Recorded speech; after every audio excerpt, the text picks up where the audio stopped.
will be no missiles available. اور یہ میں امریکہ اسرائیل کی بات کر رہا ہوں. انالیسس میں وہ بتاتے ہیں کہ جی 3 چیزیں آپ کو چاہیے ایک جنگ کو آگے چلانے کے لیے: interceptors, long range stand off strike اور سینسر اینڈ کمانڈ لیئر. انہوں نے کہا یہ جو اسلحہ اب ختم ہوتا جا رہا ہے امریکہ اور اسرائیل کے پاس، اس کے بعد اب ان کی افواج کے لیے خطرے بہت زیادہ بڑھ گئے ہیں. جنگ یہ لڑ سکتے ہیں، نقصان پہنچا سکتے ہیں، لیکن اب ان کی سیفٹی ختم ہو رہی ہے، کیونکہ ایران نے کم از کم 1 درجن امریکن اور باقی جو ان کے یو ایس الائز تھے اس پہ ریڈارز اور سیٹلائٹ ٹرمنلز اڑا دیے. اور اس وقت حال یہ تھا کہ 10 سے 11 انٹرسیپٹر ان کے استعمال ہو رہے ہیں اب 1 میزائل روکنے کے لیے، اور 8 پیٹریٹ میزائل استعمال ہو رہے ہیں ایک ڈرون کو روکنے کے لیے. انہوں نے کہا یہ امپاسبل ہے اور یہ میگزین خالی ہو رہی ہے. ان کا اسرائیل کی تو اور بھی بری حالت ہے. اگر یہ جنگ چلتی ہے تو اینڈ آف مارچ تک ان کے جو ایرو انٹرسیپٹر ہے جس سے یہ سارے میزائلز اور ڈرونز کو گرا رہے ہیں ایران کے سارے، اینڈ کے مارچ پہ ان کے سٹاکس ختم ہو جائیں گے. یہ روسی کہہ رہی ہے، میں نہیں کہہ رہا، یہ انسٹیٹیوٹ کا کہہ رہی ہے. اور ان کا کہ جی running out of ATACMS ground attack missiles اور تھرڈ کے انٹرسیپٹرز یہ سارے ختم ہو جائیں گے، اور اب ان کے پاس آپشن نہیں ہے کہ اس کو یہ کریں. اور ابھی تک جو اسلحہ چل گیا، سوچتے ہیں اگر اس کو یہ بھرنا بھی چاہیں تو کتنا عرصہ لگے گا. ابھی تک 500 ٹوموہاک میزائل چلا چکے ہیں امریکن اور یہ اسرائیلیز.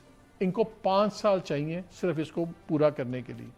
پھر ریئر ارتھ میں آپ کو منرلز چاہیے، اس میں گیلیم ہے، جرمینیم ہے. انہوں نے کہا یہ سارا ورلڈ کی تقریباً پروڈکشن ساری بیجنگ کنٹرول کرتا ہے، اور اس نے 2023 سے بین کیا ہوا ہے تاکہ یہی ان کی اسلحے کی نہ ہو. اب پرابلم یہ آ رہا ہے کہ جب ان کے انٹرسیپٹرز اور یہ سارے ختم ہوتے جا رہے ہیں تو یہ ابھی لڑ تو سکتے ہیں، نقصان تو پہنچا سکتے ہیں، لیکن ان کے پاس وہ کوالٹی نہیں رہے گی ڈیفینس کرنے کی.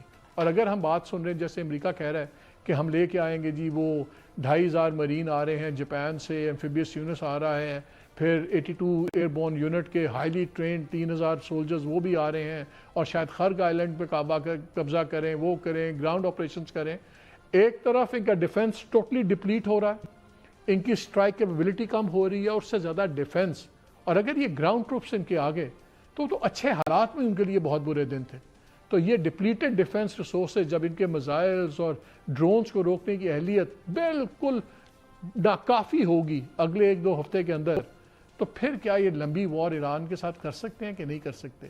یہ اس لیے اب ڈونلڈ ٹرمپ بھی چاہتے ہیں کہ کسی طرح جان چھٹے اور ہم اس میں سے نکلیں.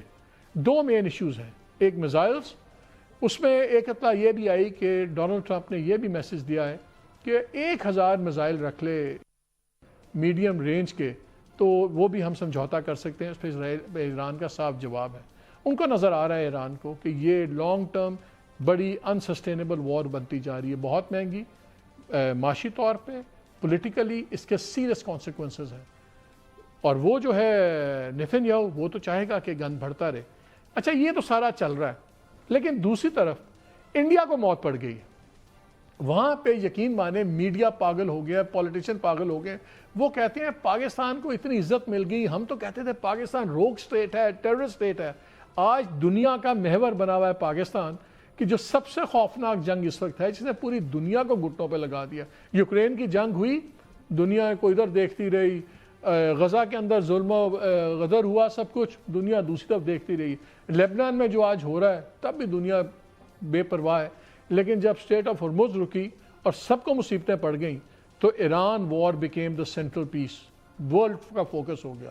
اور اس میں اس وقت سب سے بڑا فوکس پاکستان ہے. ذرا میں آپ کو دکھانا چاہتا ہوں کہ ذرا انڈیا میں تھوڑا سا میں آپ کو سیمپل دیتا ہوں کہ اس وقت پاگل پن ہوا کیا ہوا ہے. دیکھیں ذرا. لعنت ہے مودی صاحب، ہم نہیں کہہ رہے، آپ کے اپنے لوگ کہہ رہے ہیں. ابھی کچھ سیکنڈ پہلے ایک بریکنگ نیوز بھی آئی ہے، CNN نے کہا ہے کہ جو ٹرمپ ایڈمنسٹریٹو آفیشلز ہیں وہ ایک وزٹ پلان کر رہے ہیں، اور وہ وائس پریزیڈنٹ JD وینس کا اسلام آباد کے لیے. اور یہ جو پہلے ہم بات کر رہے تھے ایگزیکٹلی وہی بات ہوئی ہے.